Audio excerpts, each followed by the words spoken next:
The members of the Massachusetts Teachers Association, working together for students, public education, and our communities. Some of the best people in early education, as soon as they get that bachelor's degree, head straight off to the public school kindergartens where they can earn, as Tom said, a better salary and better benefits. We actually want to stop that from happening. We want people to feel confident and proud of their work in early education centers and to be paid for it and to receive those supports. Now, there is no money attached to this bill. This is really about allowing us to form this organization so that early ed workers can advocate for themselves.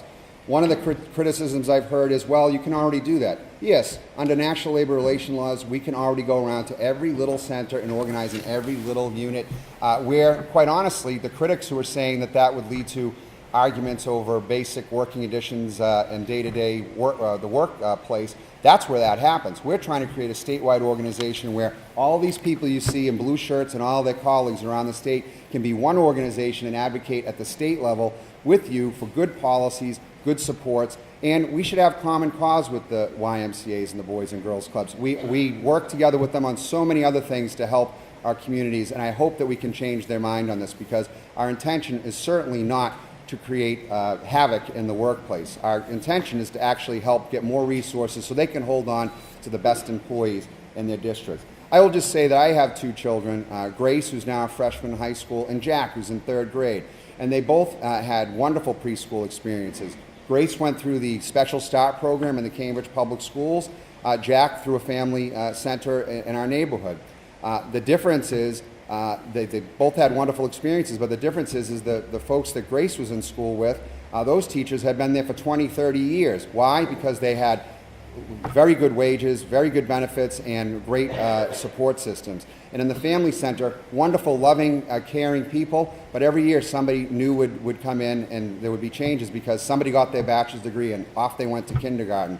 So we really want to see the best people stay there so that they can provide the great education that they all need. We talk all the time about closing achievement gaps in the state. We are number one in terms of our K through 12 education and very high at the top for our higher ed organizations.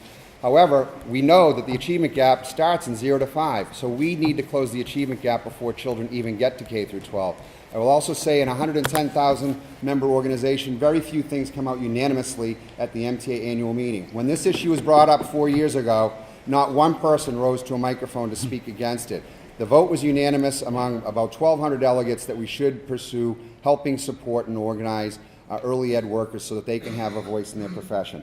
And the last thing I'll say is former Secretary of Education Paul Reville pointed this out, that overseeing 3 different sectors, early ed, K through 12, and higher ed, the observation he made was, well, I do notice that in K through 12 and higher ed, the people who work in those sectors make far better salaries and far better benefits than they do in early education. And the only real difference I see is 2 are unionized and 1 is not.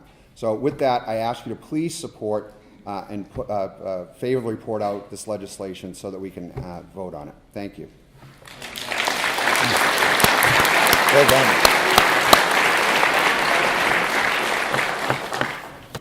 We all want the same thing, better outcomes for the next generation of the state of Massachusetts. But if we do not act to provide better resources for the educators of our youngest citizens, then we are in turn failing our children. I urge the committee to issue a favorable report on our bill, and I thank you for your time. The members of the Massachusetts Teachers Association, working together for students, public education, and our communities.